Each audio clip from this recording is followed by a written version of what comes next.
If you look at the most successful people, they just rinse and repeat, successful frameworks. People come to you, they have a mess of a business. Founder may or may not be a mess. What do they clean up first? A lot of early stage entrepreneurship is just guessing until you figure something out. It's just trying a bunch of things until something starts to work. But I've noticed in a lot of entrepreneurs that once they find that thing that starts to get going, they think that the way to grow forever is to keep guessing, is to keep just throwing things at the wall and hope that things stick. And this is why I've seen a lot of entrepreneurs get something going off the ground and then they suffocate it because they're on a hamster wheel of just trying different things. And this is when frameworks for growth, frameworks for scale, borrowing the playbook from somebody else who has built an 8-figure company and had a ridiculous exit can be really helpful. I met a man here in Austin who creates frameworks for people to grow beyond 7 figures and scale to 8 figures. And I found some of his frameworks to be very helpful. Because when you're that entrepreneur who is used to guessing all the time, there becomes this point at which you don't have any more time for guessing. And now we need to have some destination that we're calibrating to in order to bring the company forward. If you want to grow that business from this thing that is just kind of working haphazardly into something that is an organized machine that produces consistent value for the world, you need a way to get there. And James is the guy that I met that works directly with entrepreneurs to help them find alignment towards that vision. And in this episode, we're going to go through the frameworks and the processes that he walks entrepreneurs through in order to go from this chaotic business that is just a bunch of people producing value and some stuff is working to a business that is healthy and is in striking distance of an 8-figure exit. I recorded this specifically for those of you who follow my work and have gotten something off the ground. And maybe you use my framework or somebody in our community to get your business off the ground and now you need some help. Because I love to see our students make that pivot from 7 figures to 8 figures. I invest in those businesses. I have a fund that puts up the capital to help people scale from that. But James had some frameworks that I thought would be really helpful for you to see what pieces you need to reorganize in your business to go from 7 figures to 8 figures. James, how do you describe what it is that you do now? Like, I want to talk about the exit and how you built your business and all that, but how would you describe what you do now? I would first and foremost say I'm a coach, right? I'm a facilitator. I'm a champion for my teams, but at the end of the day, I'm a coach. That's how I describe myself in one word. I help them get clear on where they're going, and facilitate conversations that are needed in a room. And it's important when you say coach, in today's world, anybody can call themselves a coach. Right. Life coach. Yeah. A coach in anything. But you're coming from the lens of somebody who has had a good amount of success, built companies and sold them in boring industries, and has now worked with a variety of different people and basically used it. I won't call it like a predictable playbook, but like a framework that you can put companies through that will accelerate them. Is that a fair summary? Absolutely. I mean, it's all about frameworks and best practices at the end of the day. Like if you look at the most successful people, they just rinse and repeat, successful frameworks. So I just bring frameworks that are proven to my teams and coach them through those and get everyone operating under one system. Yeah. My framework that I give to new entrepreneurs is if you have 4 products that sell 25 sales a day at a $30 price point, you've got $1 million business, right? And that is a framework that allows people to go, oh, I can plug in for these variables, right, and be able to execute on that. It doesn't mean it's easy. It doesn't mean that the playbook is going to look exactly the same every time, but the framework kind of gives you some boundaries through which you can execute. So I've always struggled myself to come up with frameworks that help people go from $2 million to $12 million. Right? Like I kind of intuitively know what they are. And when I'm working with somebody in the fund, I know what buttons to push. But you've got frameworks that you actually put around these. Could you share 1 or 2 of them to kick things off? Yeah. So, for example, we are looking at people in an organization, right? There's a tool called the talent assessment. Okay. So if you look at the vertical axis and horizontal axis, if you look at the horizontal axis, culture, right? how do you codify culture? It's core values, right? Core values alignment for an entire team. And then you look at the horizontal axis, it'd be performance, right? So look at that matrix, kind of like an Eisenhower matrix, right? And if you're high culture, high performing, you could be an A player, right? A potential, for example. If you're high culture, low performing, you'd be in that top left quadrant, right? We call those different names like campers, right? People we love to have in our organization, but not necessarily high performers. And then so on and so forth. Low culture, low performing, we call those gotta goes. And then you have high performance, low culture. I like to joke around and call them terrorists, right? They're holding holding a company hostage, right? But that's a framework that we can all clearly understand, right? And just go back to your previous point. I think these are all simple, but not easy to implement. Sure. Right. But it's a common language. But as soon as you said that, I can start to put people into buckets. Right. There's people at really good culture fit, performance is mid. And then there's people with high, I immediately can see that and start putting people into buckets. And that is very clarifying to see what the next moves need to be. Right. Right. Right. So for example, just imagine a team with me in the room and we're going through this on the whiteboard, right? So high, like 9-9 would be an A player. And we just have conversations saying, what do we need to do to move people from the left up into the A player territory? I like it as well because it's a leadership and management tool. So you could say, hey, someone was previously an A potential top right. They've moved into the camper territory, the first thing I teach my teams is like, look in the mirror. Like, have we dropped the ball? Do they have the resources they need? Have we set the expectations? All of these things, and have conversation with the teammates and move them into that A potential quadrant. So again, it's just a simple framework that we can now have a common language around and say, hey, so-and-so is a camper. They used to be an A player. Like, what's happened? I'm curious about what the leaders of the team, people like me, who have teams of 4 or 6 people, where they fall on that quadrant sometimes. Because like there are times like, am I a culture fit for my own company? I used to be. Yeah. I don't know about right now. Or am I a high performer? I used to be, not right. Like because as a leader, you ebb and flow. Sure. Right. So how do you address that when that comes up? So the first thing is that whenever I'm engaging, it's the same rules for the CEO, the company. It's like we all play by the same game. Right. So we're going to have the other team even assess them. So sometimes that does come up, like low performing CEO or an owner that's maybe checked out a little bit. I just facilitate those tough conversations. There's also things that go on in personal lives, right? So we need to flesh those out. If we have someone who's high performing, they're low performing now, perhaps something's going on in their personal life, medical issue, family event, etc. And usually, the owner or CEO of the company, the founder, whoever the kind of the head of the company is, we just have an honest dialogue, figure out what's going on. And perhaps, they've always kind of had all hats on, wearing every single hat in the organization. As we've built out the structure of the organization, perhaps their roles aren't clear. And now they're just finding time to kind of meddle into things and causing disruption. Which I'm guilty of in my own businesses over the years. Like, as I put teams in place to run, like handing over the keys is not an easy thing to do. It's really not to let go and kind of find yourself displaced in your own company. So, it's all about just having an honest dialogue, and those are some of the ground rules. One of the expectations of every session I have is open and honest, opening to changing the way you think about things, changing your perspective around things, and honest, saying what needs to be saying what needs to be said. And that is just absolutely critical that I empower teammates to go, hey, so-and-so, you used to be, really passionate about these things and your performance is amazing. What's going on? Just have those tough conversations. So, hey, listen, if someone comes into my room and says, I'm not willing to change, I don't want to play by the same rules, then we'll quickly address if they're not a right fit. Sure. So I want to go into the story of your at least most recent exit. But first, is there one more framework that's in your tool belt that you come in and use in companies? Yeah, I mean, core values, I think, is another great one, right? It's all part of the vision for where the company's going, understanding who the company is.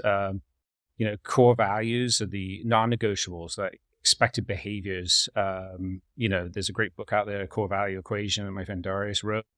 He talks about being the invisible manager, of the business, right? So we got to clearly articulate the core values, the characteristics of the people, expectations. And So let's dive into that a little bit, because oftentimes, I work with entrepreneurs on helping them make their first million, get to $100,000 a month, $1 million business. And a lot of times that is just, you're finding out what you're going to sell. Yeah. And you're going to sell it, and you're going to sell some more of it. Right. And there's really no time to pause and say, what's my values as I'm getting in to sell this thing? Like, sometimes that's appropriate, but it's definitely in the back seat when you're grinding to the first million. Sure. Right. So at what time is that appropriate to ask those questions, James? Yeah. I mean, if you've got a tiny team, it's like, what's the leverage of your time, right? Like you said, you're just trying to get product market fit. You're trying to get the right products out there. You're just trying to get people that can come on the business, wear multiple hats, just get things done, right? But it comes a time where you just like, especially as you start putting in that second and third layer of the organization, putting teams together, where you have to have some kind of North Star about who is going to join the team, right? So core values are always there in the business. Usually they're just, characteristic of the founder. Yes, of the company. Yeah, they're always there because someone has to start the business. Right. Steve Jobs had them baked into himself. Hewlett Packard, for example.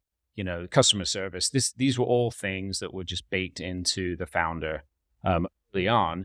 They're just not sometimes verbalized. Yeah, what I'm thinking of an example of. About 2 weeks ago, I was talking with one of my team members, and we were going over the copy of one of our sales pages. Mm-hmm. And he was just adamant, like, this is how it's done. And I was like, this doesn't speak to our person. This doesn't match. And it was positive conflict. There was some positive friction. And what he was learning was what my value hierarchy was. It was more important to speak directly to our ideal person than to sell on a volume game. And that's like an internal value for me because of who I want to target in the company. And sometimes you don't even know that's in you when you're running a 7-figure company. You don't know that that's in you when you're starting something new and it's just you. And that has to be drawn out in some way so that you can properly communicate it to outsourcers or team members. So I'm guessing that a lot of that is sitting down with the founder and just getting it out of her or his head and communicating that to the team. Is that the case? Well, I do it with the team, right? So usually I work with executive team, leadership team. So let's just keep it simple, right? This would be, the founder, CEO, head of sales, marketing, operations, finance, right? That would be a core. That's the DNA of every business. So we actually go through a process, and it does involve sticky notes and big windows and literally thinking, hey, think about the A players of this organization. Think about each other, right? Think about maybe someone who left the company on their own accord. They were terrific, just like me. Like these people were true A players in this organization. Just write down their characteristics, right? They might be like gritty. They might be, attention to detail, get shit done, whatever it is, right? And we throw those up there. The important thing is that most of the time when teams or founder does this by themselves is that there's different kinds of values, right?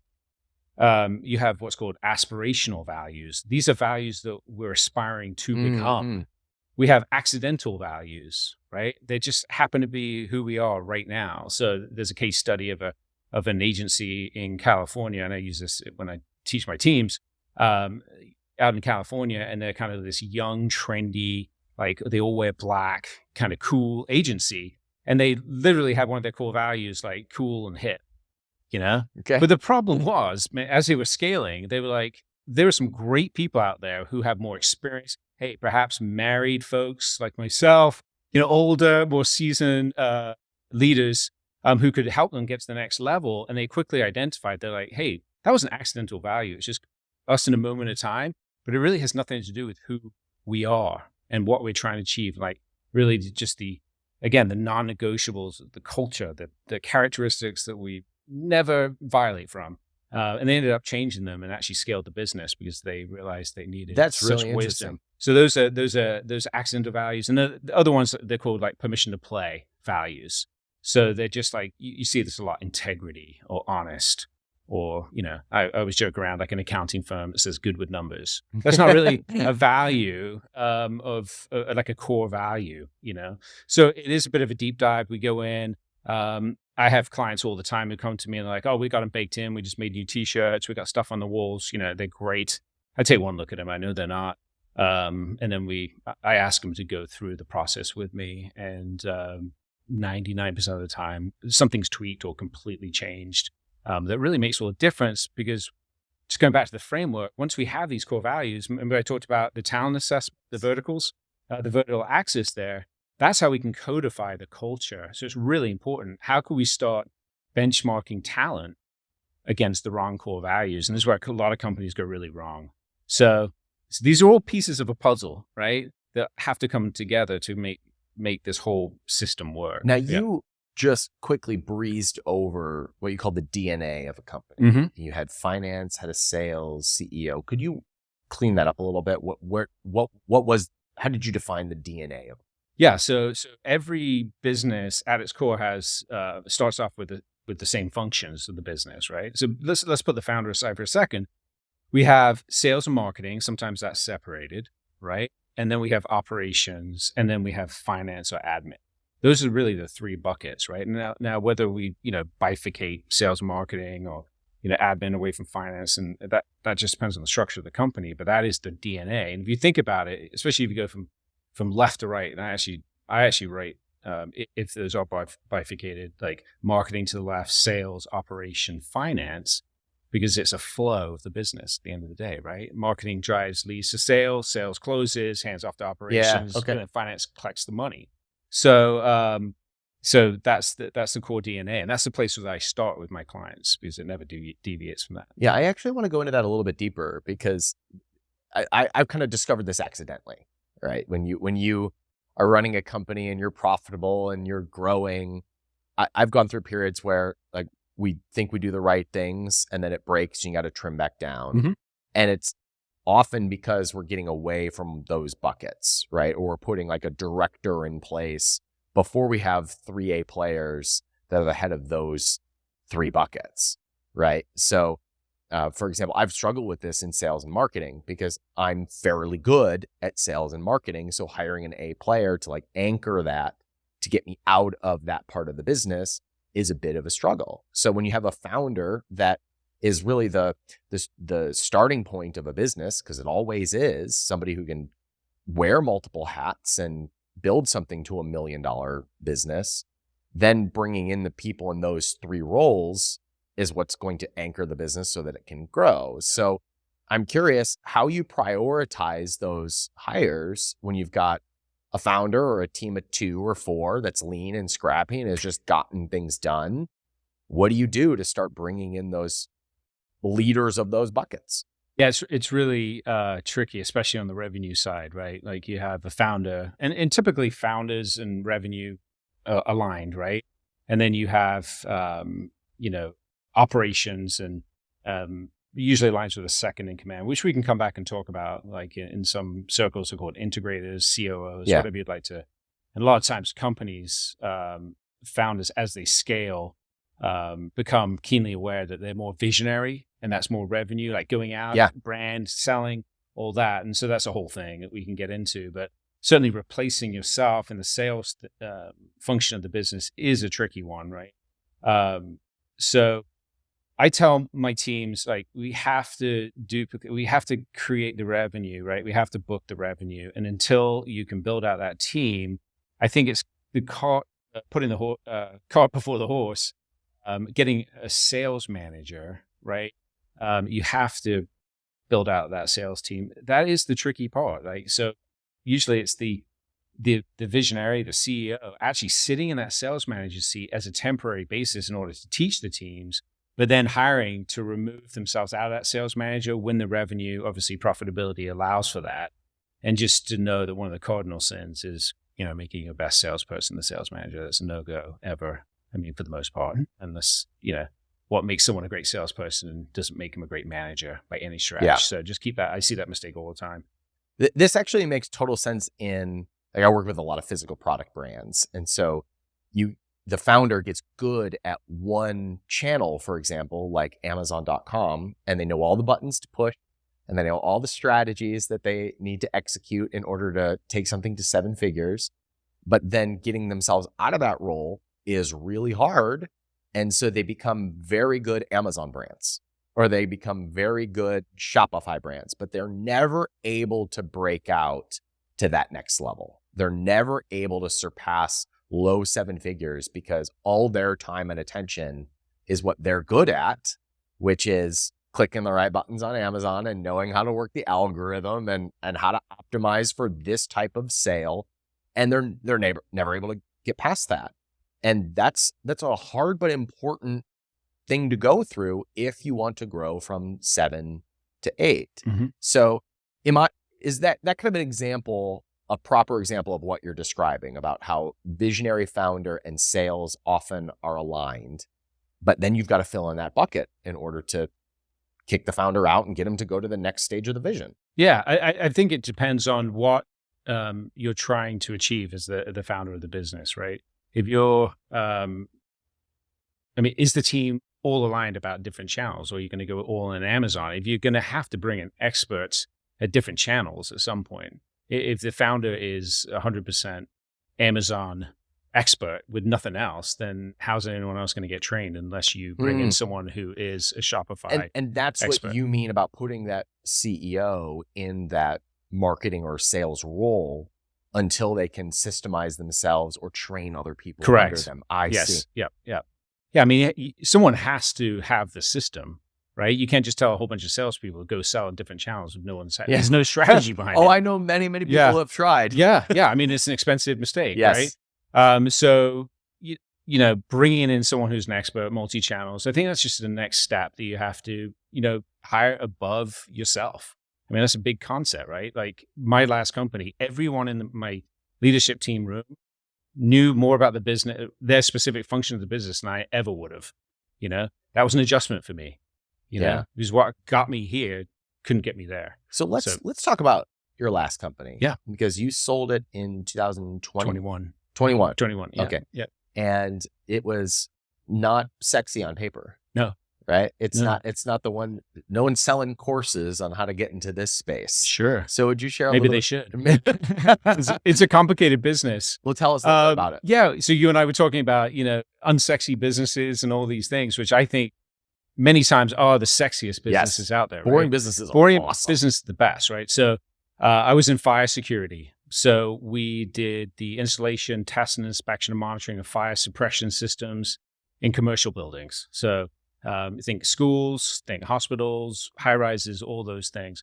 What I loved about it, recurring revenue, high barriers to entry, it's heavily regulated. You got to have a lot of licensing, and it was a great business. So my book, it was sexy, but I don't think a lot of people, entrepreneurs, go, hey, I want to get into fire security, or I want to get into the next regulated business, But I'm telling you, the margins are great. And if you know what you're doing, it's a wonderful business. How did you get into that? So you acquire this mom and pop local business, and you start to apply these frameworks to be able to prepare it for growth and eventually a valuable exit. Yeah. So what are the first few moves that you make?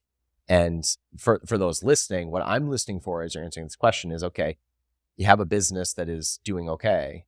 What universally can you apply into that business to help create room for growth? So you take your frameworks to a random mom and pop business, you buy it. What do you apply first? Yeah. So just to be completely transparent, and this is something I talk about with prospects and teams that are working the journey.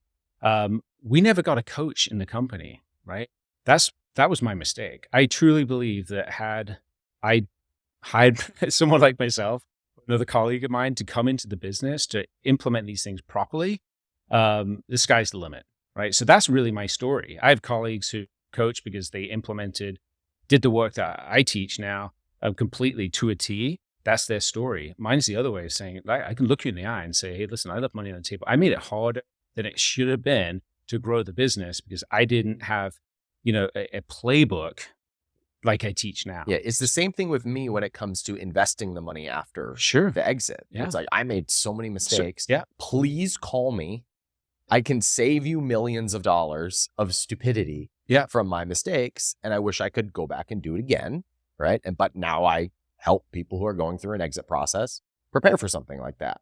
Right. So your story is almost exactly the same, just with a different application. Yeah. And I think if we have like a baseline of what's really important, I think core values around people, like we got very clear about our core values. We got very clear about our mission. We got very clear about the business that we were trying to put together, because there was no structure to it before. They did a great job, this mom and pop, of like building this business. They were wonderful people. I mean, the reason we bought it, we saw the customer deck, and some of the biggest names in development, property managers in South Florida. And that's a big market, like marquee names that you see at stadiums. And we're like, this is amazing. They have these relationships.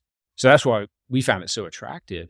We just felt like just up-leveling, again, technology and things like that, but we just wanted to get everyone on the same page about what we're trying to build, right? And those are just conversations. And taking stuff very seriously when it comes to like safety, and how we treat people, understand the core values, and just putting some of those processes together. Where did that come from? Like the mission and the values, where did they come from when you took over the business? And I ask because it's such a blind spot for so many entrepreneurs who are getting things done, who are making money, who have profit, who have customers, and they're completely blind to this. Yeah.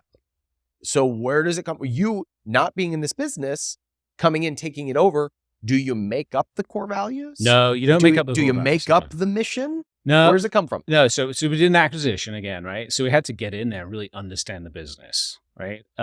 But my partner and I, we brought the values that were important to us, and they aligned with the company that we bought. I mean, that was all part of it, right? Safety was a big thing, especially with my partner. He'd been in residential security, understanding, that safety is truly important. And we just met with the team and we just went over this stuff. And this is why I said before, there wasn't like a specific workshop like I do with my clients, like best practices and like one really good way to do it.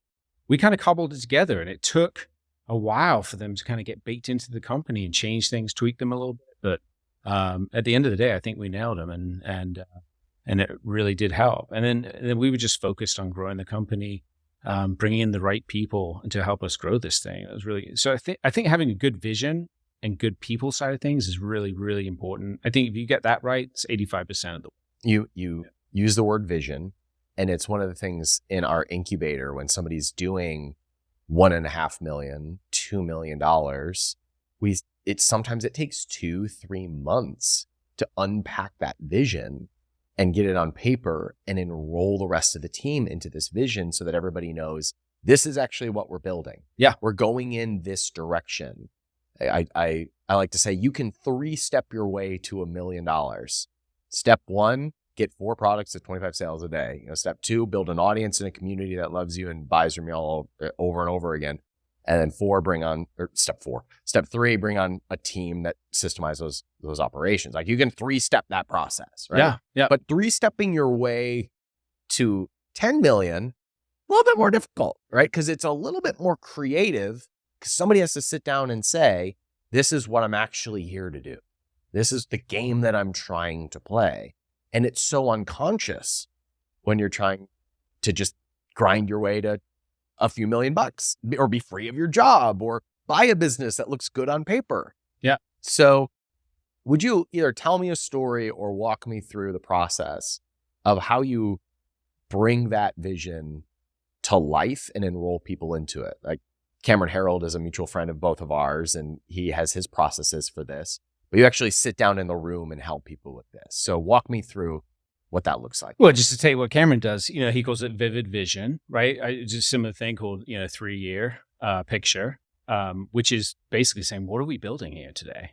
I mean, truly, let me back up a bit, because I think it's important to understand what Jim Collins called the big, hairy, audacious goal. Yeah. You familiar with that? Yes. Yeah, right? So that's the big 10-year, the summit of the mountain. So I always say to my teams, imagine ourselves today, we're at the foothills of the Himalayas and we're looking up. Are we seeing the same thing? Are we seeing the same mountain we're climbing?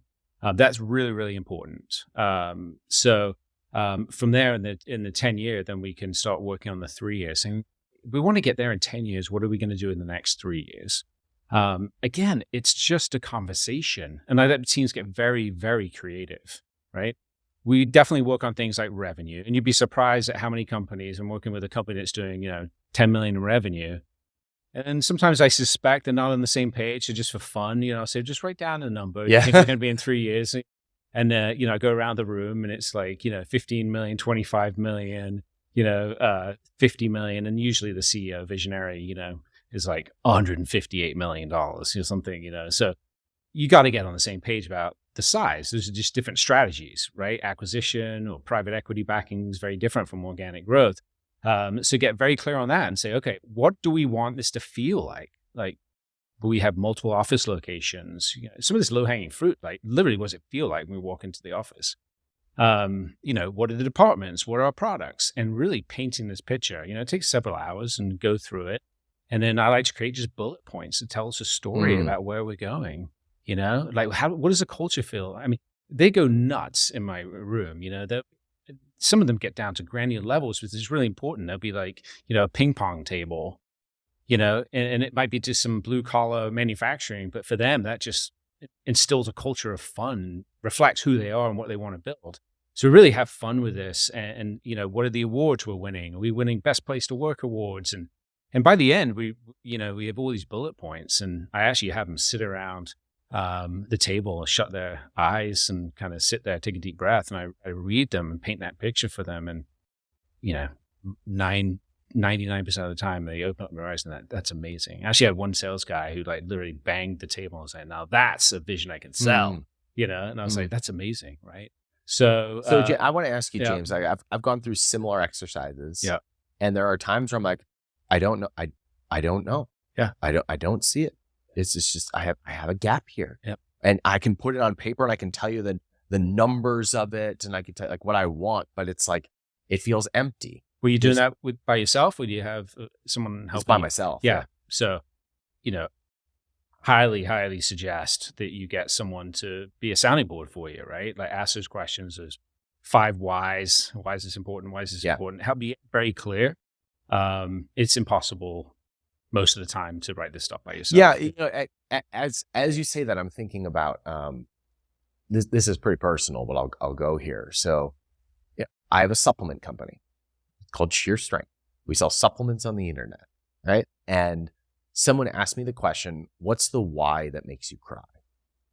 And I didn't have one at first, but so I just sat with it, and I was thinking about there's a person in my life who has 3 kids and they don't have a father figure in their life.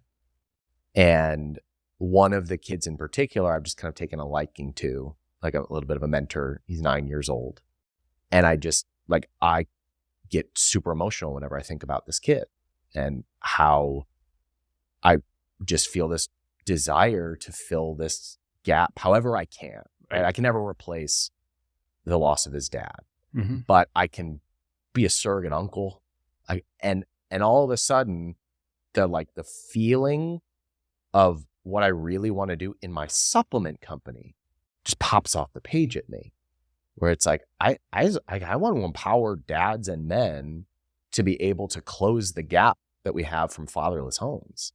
And that's when emotion comes and drive comes, and that influences how I write copy, and it influences what products I launch, and all of a sudden, a very different company starts to emerge than the one that would hit all the checkpoints in what makes a great business. Sure. You know what I mean? You can't read that in a business. Those are metrics, right? Yes. Success metrics is very different from purpose. I think what you're talking about is purpose, right? Which is understanding why we're doing what we're doing, right? So I would imagine for you, it's something around, empowering health into X, in this case, a father, right? So they can be around for their kid and living the best life because we're healthy. We go to work, we're engaged, we come home, we have great marriages, the kids love us, we feel great, we got tons of energy for the weekend, all those things, right? That's a powerful mission. That's something I try and live by. We talked about, my past and my physical endeavors, doing triathlons and things like that, because I woke up one day as a complete mess, fat, overworked, not paying attention to my young kids and wife like I should be. and turn my life around. And that for me was my mission. That was a purpose. And now, nothing's more important to me than my family and being around forever. I joke around with my wife. I'm, pestering her for the next 50 years. So how old were you when you had that I- wake-up call? 39. 39 when you had the 39. wake-up call. Yeah. And it's what were 10 you years doing? ago. Because that was before you bought into the cybersecurity Yeah. business. So at the time, I was juggling two businesses, right? I had another business that was reselling construction products from Miami into the Caribbean. So that was all about going around the Caribbean, wining and dining European project managers who just wild guys. I mean, it was crazy. And then, coming back and then building another business up the highway. I was all over the place, just stretched, super thin, wasn't eating right, smoking, drinking, you name it. Wait, so you went from smoking, drinking, and skinny to No, smoking- fat. Well, you said underweight, not eating. Oh, not eating and fat? Not eating right. Oh, okay. Oh, not if I said that. No. I mean, absolutely, just not eating and fat. Oh, How just did a you get complete there, James. catastrophe. I have some supplements for you. I just had my 20th anniversary the other day. My wife made me a photo book, and I was looking at some of the pictures of that time. I was like, oh my God, it was bad. So, Okay, I got to go in here, James. Because how often do you see founders and leaders in that state? quite a bit. Entrepreneurship is tough. We all know the statistics, right? Like 3 times more likely to have bipolar, depression, a lot of ADHD, undiagnosed, a lot of marriages breaking up. I mean, it's tough. It's not my job to point that out to them. It's my job to help them create something that they are proud to be a part of, that they want to be a part of, that they take pride in. And so, usually I end up having these conversations, especially when they find my backstory. It's like, so what did you do differently? Yeah. Try and be some source. Don't you find, I'm projecting here, this is true in my life. Mm-hmm. Like, if I don't have that purpose driving me, then I'm not going to drive myself to the gym or to eat a salad, and vice versa. Like, either one of those two things could break. Either my lifestyle could break, or I could lose my purpose and my passion, and both will be eviscerated. They'll go away. But if I can light the fire in one of them, then the others soon to follow. Like, it's almost like that passion, that drive, that vision bleeds over into the other areas of my life, but it's got to start somewhere. Yeah. Right. And I mean, I think the easiest way, or like the most clear universal way, is that it starts with your body. Mm-hmm. I think anyway, right? That's my bias. I have a supplement company that works with men. So that's my bias. But what came first for you? Was it the drive to change your physical state, or was it a new purpose for a company that you wanted to buy? So for me individually, Yes. It was physical. I mean, I ended up coming to terms with my alcohol issues, right? Like, I had to make pivots. So I couldn't get clear about the business, about my marriage, about anything until I got myself in order, right? Clean my own house. So for me, that created the space to then figure out what my purpose in life is, which at the time was really about building these companies. And then it wasn't until about 5 years ago, after I was in the middle of I was building the company. Long story short, moved back to Austin. I had this gap where I wasn't day to day anymore. And I really got a chance to say to myself, what do I want to be when I grow up? Because I don't have a day job anymore. I put a team in place in Florida, handed off the keys to other people.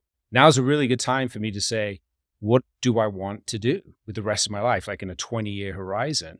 And after, I'm in peer groups and masterminds, and after consulting with a whole bunch of people, the common theme was coaching and mentoring was a big part of it. And so that's when I leaned into be a coach, but I kind of had some head trash. What do I really know about teaching other people? I had to get over that, but ended up, all that came to fruition because then I had the physical ability and I felt good.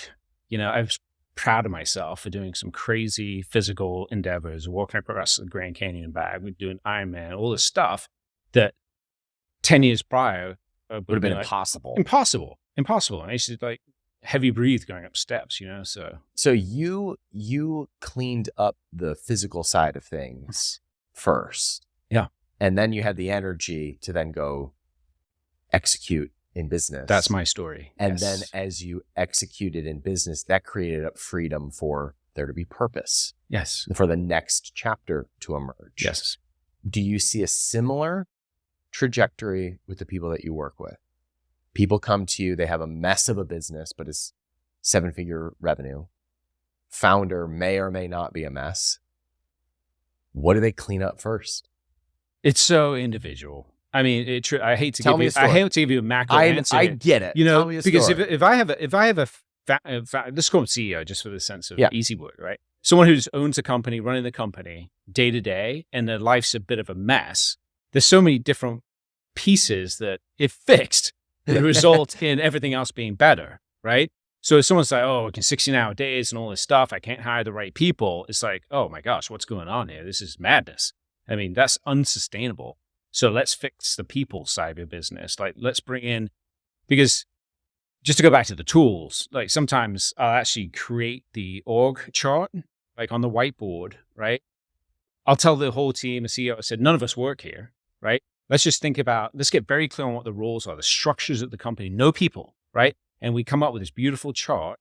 And we said, all right, let's put the people back in. And then we find out that Ryan's sitting as CEO, head of sales, doing a little bit of customer service, doing the books, all this stuff. And it's like, no wonder your spouse is like, where have you been for the last 3 years? You know, or no wonder you haven't been to your kids, play, in 2 years, Yeah. like, so that all these different things. But I will say that, entrepreneurs, they have the best drive. They're the backbone of our country. But most of the time, a lot of times they end up just creating a job for themselves. Sure. That's not like, they would never go somewhere, right, and work from 9 to 9, 6 days a week and Sunday afternoons, Right. for what they're paying themselves, Right.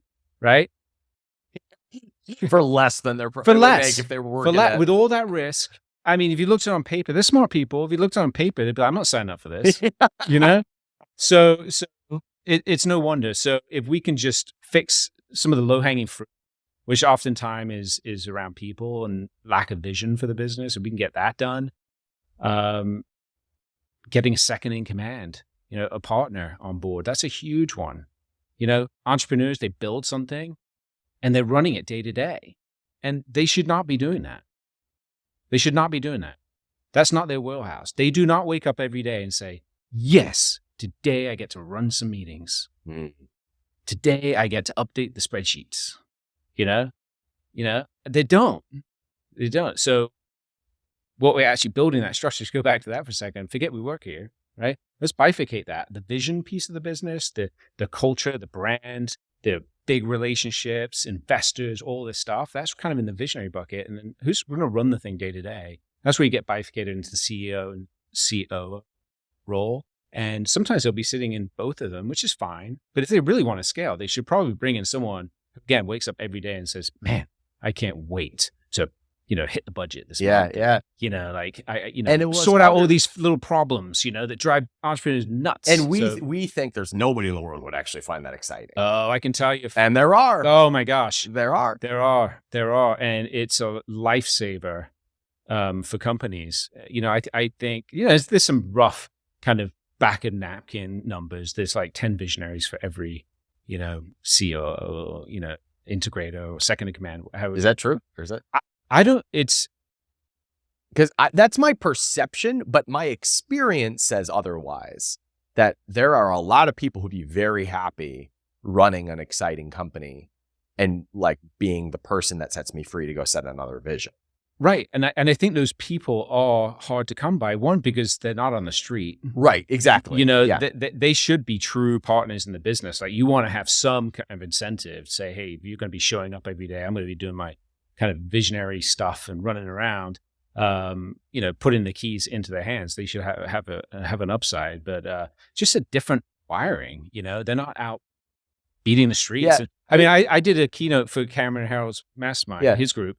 And he said during the break, he goes, James, watch this, man. You're in your peer groups and stuff. It's all kind of like high energy. During the breaks, everyone's at the bar doing all this stuff. Like herding cats again back in the room. He goes, watch these COOs here. I bet I told them 15 minutes. In 14 minutes and 30 seconds, they're going to be coming in and they're going to be sitting there ready to go. Yeah, and at my events, it's all founders. Yeah. They're like, I literally, at the last one, I had this memory of mine because I was a little bit too brash with it. Literally pushing people back into their seat. Yeah. Right? Yeah. Yeah. Like, guys, come on. We are 5 minutes over time. Yeah, you're ringleader. I paid this speaker to be here. Yeah, Please exactly. get in your seat. Yeah, don't waste my money. And sure enough, right before 15 minutes, they were all sitting there with the pen in their hand, like ready to go. It's just wired differently. Yeah. So they are gold though. And I see it, these second in command CEOs, or just a founding partner who just has a different skill set than you. I think that's the most important thing. So how do you complement each other? Let's talk about finding that person, because the majority of my audience is people like me, crazy founders, right? Who will work the 16-hour days knowing that hopefully there's payday or freedom somewhere in this journey, right? And we dream of finding that person who can serve as head of ops or COO. Like, we dream of that, but we all hang out with each other. Mm-hmm. And so we just have this story that we're all alike. And if somebody was that good, they'd be starting their own thing anyway. So you work with founders on finding these people. Tell us how we do. Yeah. So I think it's important. Actually, something you just said, they'll be doing it by themselves anyway. Not true. I don't think that's true. They need that visionary, that kind of risk taker. That's the perception when you haven't found. Oh, sure. Yeah. I just want to be clear to your audience that they are looking for that partner who can go out and feed the machine that they get to run. Yeah. Right. So there's no real silver bullet to this question at all. You have to invest in finding them.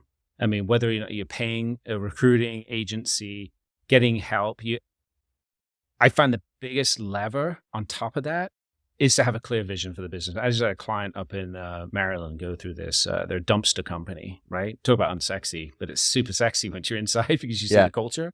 He spent a crazy amount of time really buttoning up the vision work that we did to paint that picture. And then he just broadcasted right his network saying, I'm building this $100 million dumpster company. I am, this is what we're about. And he attracted some people, and he took them through a very detailed interview process. I'm happy to go into some of the resources I like around that. My favorite, by the way, is Who by Jeff Smart. Yeah, great book. We talked about that before, right? Which is a great tool in order to interview people. He tweaked it for his own use and spent a lot of time interviewing and vetting people and just onboarded someone who's looking very promising. I think he's been surprised at how good this candidate, now working with a couple of months, I think he feels this guy's above the level where they are right now. And that's a great place to be, right? Every day being like, oh man, this person knows how to take a company to 50 million or 100 million. So I think it's the vision, but then, throwing the resources at it to find that right person, because they're going to free up everything else. Something that I've learned from experience is when I was a new entrepreneur, I would jump in and just start doing everything. Mm-hmm. And if I had an idea, I would just pursue it and I would make it happen. And I built a lot of half-built bridges. And then I would stress over the fact that there were half-built bridges. And I would try and force myself into building these bridges. And then I started to hate my life. Yeah. And I would go through this process of like, this is not working. Mm-hmm. What do I do about this? And what I've sort of learned over time is if I have an idea that I want to pursue, it's okay for me to go there and get clear on what that would look like, but I should wait until I have the proper infrastructure to pursue that opportunity, right? We were talking about visionary being aligned with sales, and I was thinking of a client that I had who spent hundreds of thousands of dollars trying to build a new sales channel for their business. They were just certain was going to double the business. And they brought on no help to help them with that. They were just pioneering this new sales channel, and they just lost. And I see that happen a lot. Whereas if something keeps coming up for me and I know this is an opportunity, it's not the best thing to say, how do I do this? It's the best thing to say, who do I need to find that can help me execute this? And that person comes in, what do you know, with a playbook of how to do it and resources of what can help them and a network of people that they can call if they get stuck. And all of a sudden it's like, oh, I actually need to stay in my zone until I attract that person. You're just nodding like this is obvious, Ryan. Well, no. I'm nodding because I completely agree. I have the book in my office, like a small stack you have here, Who Not How, right? It's Great book. It's everything. It's why we trying to figure out how to do everything. We just need to find the right who, right? Yeah, Even this podcast, all this, right? Like this isn't your wheelhouse as far as production, right? But you got the right team in place. Those are the who's. And it's funny you bring this up because it's actually been a bit of a recent discovery of mine that my zone of genius is people and communication. And I could have probably told you that a year ago, but I didn't know what it meant for me to be in that role. Mm-hmm. And I didn't know even what or who I needed in order to keep me in that role. I just know that when I'm in that role, magic happens. Things unfold. I meet cool opportunities open up. People come into my life. We sell more things.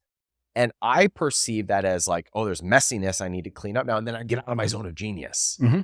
And so what I have learned I learn by beating my head against the wall. Most do. I think you need to go through this learning curve. Like you need to figure out the how, like beat your head against the wall as an entrepreneur before you can really truly embrace the concepts of a who. I mean, it doesn't come naturally. I mean, it sounds I'm easy. Glad to hear you say that. No, well, I'm very sensitive to it because even with my teams, they come into the room and they just feel bad sometimes. Yeah, they're like, I can man, relate. we didn't even get our 90-day goals done, and I'm like, that's okay. It's okay. As long as we hold each other accountable to understanding why we didn't do it and what are we going to do to improve next time. That's important. But, I don't want to come off as like anyone who's beating their head. That is totally normal, 100%. You have to learn the hard way in entrepreneurship because you don't learn from success at all. You learn from the failures, right? I so wish that wasn't true. No, but it's it painful. Absolutely is. It's painful. It's painful. I mean, people find me because I had a call last week with someone and they said, we feel like we're bleeding at the edges. Like the company's doing well, but we're like just losing like something, like they couldn't articulate it, but I knew exactly what they meant, right? They didn't have the right structure. They weren't having the right meetings. They weren't working on the most important things. It wasn't obvious, but they just felt like they weren't growing properly. And I think you need to get to that point where you feel some frustration, you feel some pain, and you're like, okay, we're going to adopt some new thinking, some different mindset. And that just comes with years, frankly. Right. Yeah. I would like for you to tell me a story about a client and just walk me through their transformation. They come in, they're messy. We start implementing these frameworks, some things change, and all of a sudden there was room for growth and scale. Just so we can kind of put everything into context. Could you share a story or two? Yeah. I mean, it's a very common story, right? Like we say messy in the sense that I really work with companies that have a product that's working, right? Like I'm not like early stage. So it's usually they've gotten to a point where they're called hitting the ceiling, right? Again, what got us here won't get us there. And they're kind of bumping up against it. They're not having great meetings, right? It's like, what did you do today? Nothing but 7 hours of meetings. I'm like, what did you learn? They're like, nothing. If I'm honest with myself, it was nothing but updates. Like we were just chatting. Like I walked into the meeting, heard a bunch of stuff and left more confused than I was before, right? So I can relate. Yes. Right. We're working on a million things. And I've done it with whiteboards, been like, okay, what are those million things? And sat there for an hour and just done everything. You can do all this in the next 90 days. And they're like, well, we thought we were. Mm-hmm.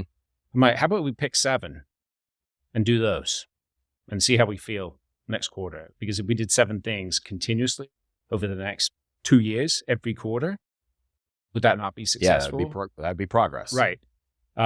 Just go back to the meetings, right? It's like, how about we do one 90-minute meeting a week with the leadership team, follow an agenda, and we all come prepared to the meeting and we're not wasting any time, right?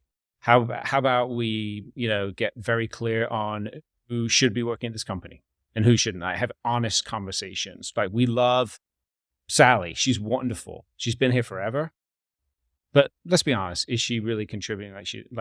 We need to stop bringing some more talent into the organization. We need to decouple the roles and responsibilities a bit, because we're creating these unicorns of like the employees who do a little bit of everything. You can't hire for that. I see that a lot of time in design and things like that, with practitioners, whether it be like, doing the design work and then also doing a little customer service and client management. Yeah. But a designer is very different from a client manager usually. Yeah, that's a different skill set, right? But you got these unicorns working in the company. So they're messy like that. And roles and responsibilities that go all over the place, and no one's like really accountable and all of these things.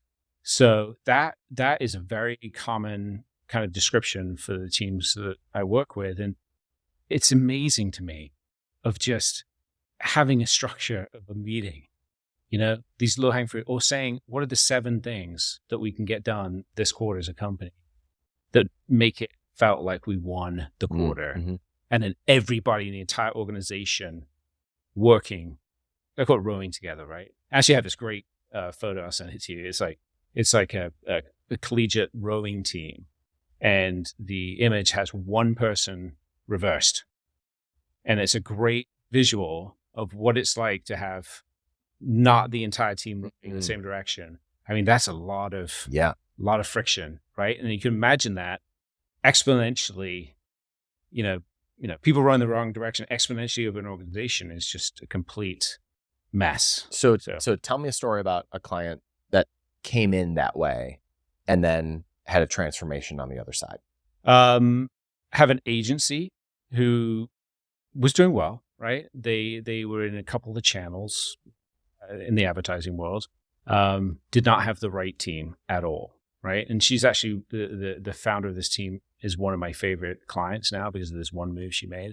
So we got the talent assessment going, redid the org chart without the people. And what were they just metric-wise, revenue-wise when they came in and found you? 2 million. 2 million, okay. Yeah.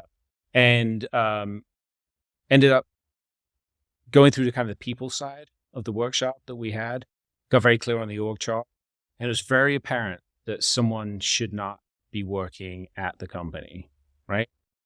One specific person. And as we're packing up for the day, I see her in the corner scheduling a conversation with that person the next day, because it became so obvious that this person who's working at the company didn't get it. They didn't want to be there. It was never going to work out. And there was no hiding from it anymore. Yeah. Right? The seats were there. We put them back into the seat. They were clearly not a fit. The next morning, she had that tough conversation, let that person go. Sometimes you have to do that, right? And so since then, we've been very strategic about who we're bringing on, making sure they're in the right spot, and bringing on those who's. And now, they're in multi-channels, like doing really, really well. And it's just how much has that company grown?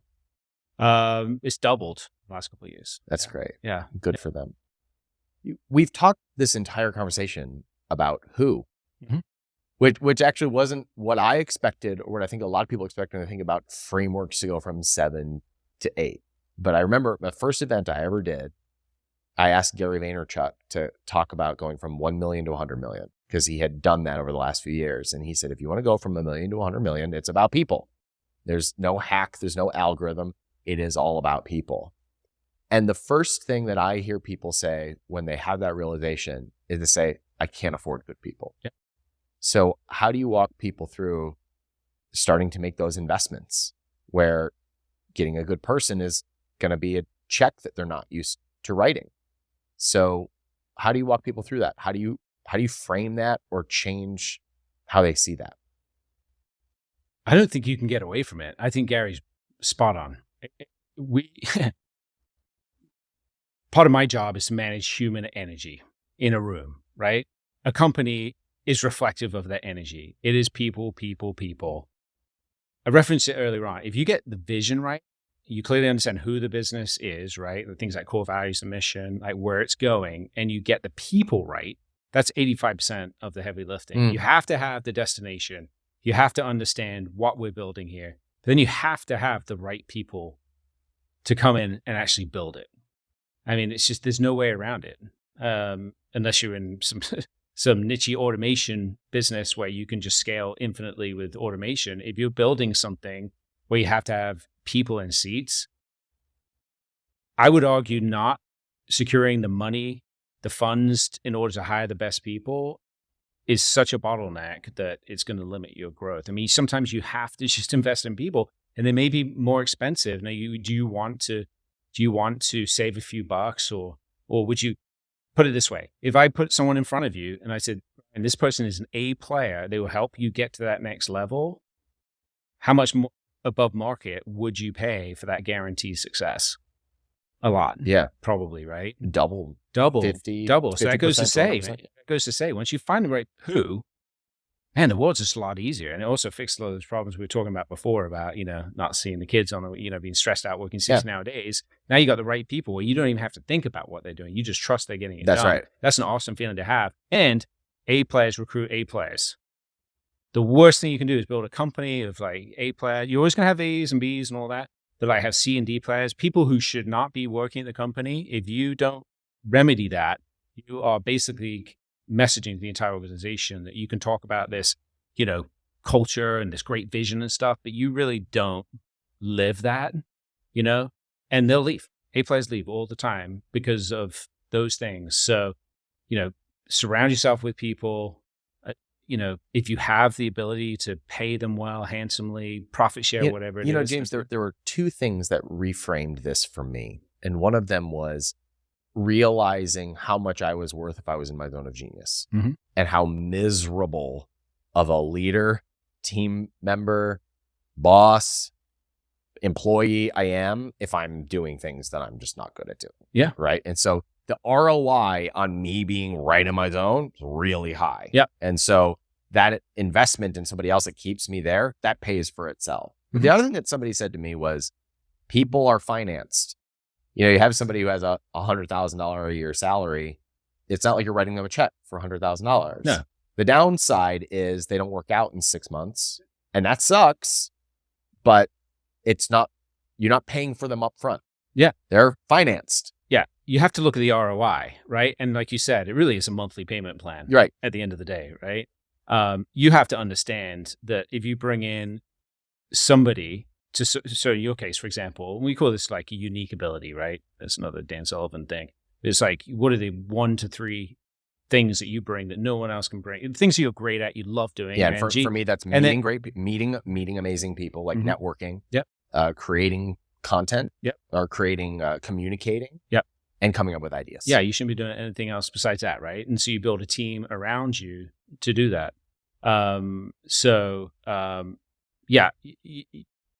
Invest in people in a nutshell. I mean, there's only so many ways I can say it. Like get very clear, because that ROI on somebody, if you found, let's just say you were looking for someone to offload a whole bunch of roles and responsibilities, and you just knew they had the pedigree to come in here and actually take all that so you could lean into your unique ability further and further. I mean, that's just priceless. It's only going to land you in an amazing spot down the road. So I have a very specific question for you, and that is, can you hire above your own talent or leadership level? So is the direction of a company, is it completely top down, meaning that the leader has to have a leadership ability to be able to recruit within the room that he or she creates? Or can you actually hire above your ability to lead? Do you know what I'm asking? We're talking a different thing, as in like skill sets, right? I have found, in my own experience as a leader, it's harder for me to recruit an A player if I'm operating like a B, right? Now, I could hire a new leader and replace myself. Are you talking about like sales, for example? You're sitting atop the company, right? Yeah. And we just talk about putting, let's just say, department leaders, for example, like a salesman. I don't think you hire somebody who knows how to do their job better than you could ever do the job, because that's their unique ability, period. So yes, you can hire people who are way better than you. Ultimately, I mean, ideally. Yeah. I mean, My sales manager, for example, in my last company, was a way better sales manager than I could ever be. That was his thing, right? What I'm really good at is getting leadership team in a room, even me as an operator, getting leadership team in a room, talking big strategy, kind of the bigger vision stuff. And that's my wheelhouse. But I'm not a great sales manager. I'm not a great operations manager. Like even the guy who took over my company and actually ran it day to day had an amazing track record. I mean, it would take me a lifetime to get all his achievements, right? But I understood what we were hiring for, what defines success, and found that person to run the business. I mean, I think that's your job, is to find, you want to be the dumbest guy in the room in that case. You know? I think what I'm getting at is something that I've learned is being able to do that requires a different level of leadership that I'm still learning how to do, right? Hiring somebody who is better than me at a skill set means that I have to be so clear on my vision and so thinking about leadership towards the execution of that vision, which is a different skill set than what got us to this point. I think it's humility, to be honest with you. I mean, it's like saying, I'm never going to be great at everything. So why don't I just get really great at the things I love doing and find people to do everything else? That's freeing. Yeah. That's, yeah. James, is there anything that I haven't asked you that I should have? I don't think so. I mean, I'm happy to answer any questions you have later on. James, where can people find you if they want to look you up? Yeah. So jamesashcroft.com is probably the easiest, and j.ashcroft on LinkedIn. Love to connect. James, good to see you. Thanks Likewise, for being here. Ryan. Thanks for having me, man. When I got started as an entrepreneur, I thought that it was all about the how. In fact, I remember sitting down with one of my best friends, Brooke Castillo, and being like, the only thing that I'm missing is the how I'm going to get there, like knowing exactly what I am supposed to do. And it's been a hard lesson for me to learn that it is way more important to focus on who. In fact, I heard somebody say recently that if they were starting all over again, they would think about who was on the bus, who was on the team, and then I'd figure out what the business is going to be. And I was like, I hate that they're right. But the first person on the team is you. And that means operating from a good place. It means taking care of your health. It means being around positive people, taking care of yourself so that you can create the structure to attract those A-level people, the people who are better than you, the people who have built companies that are bigger than the one that you currently have. And also, it's about you being in a place of being able to cast a vision that is big enough to invite other people into. Oftentimes, we buy into this idea that we have to pay more than another company. Sometimes that's true, but sometimes it's just creating a bigger pie, a bigger vision that other people can come into. And we think so small about our businesses that it's not big enough to have room for people who are better than us. As the creator of a business, you've got to create something that is big enough to be able to attract people who are compelled by what you want to create. And that starts with you. And it starts with the person you want to serve. And then that comes over to your employees. And it comes over to the vendors that you work with. But it starts with you. It starts with you operating from a good place and a place of abundance and the ability to cast a vision that's wide enough to attract the type of people that you want on the bus to be able to create the results that you want in this world. If you want to create something like that, if you want to build a 7-figure business that eventually gets to 8-figure business, my framework for helping entrepreneurs is choosing a person that you want to serve, then launching 4 products to that person, getting them to 25 sales a day at a $30 price point, and that is your first checkpoint. That's $1 million business. We help people do that inside of our mentoring program. And then I have a fund that invests in those businesses and helps them scale so that they can have a ridiculously healthy exit that sets them up for the rest of their lives. If you want to find out more about our playbook, you can go over to capitalism.com/playbook. Or if you want to join our mentoring community, it's called the 1%. And it's capitalism.com/1. I'm Ryan Daniel Moran with capitalism.com. Thanks for watching. See ya.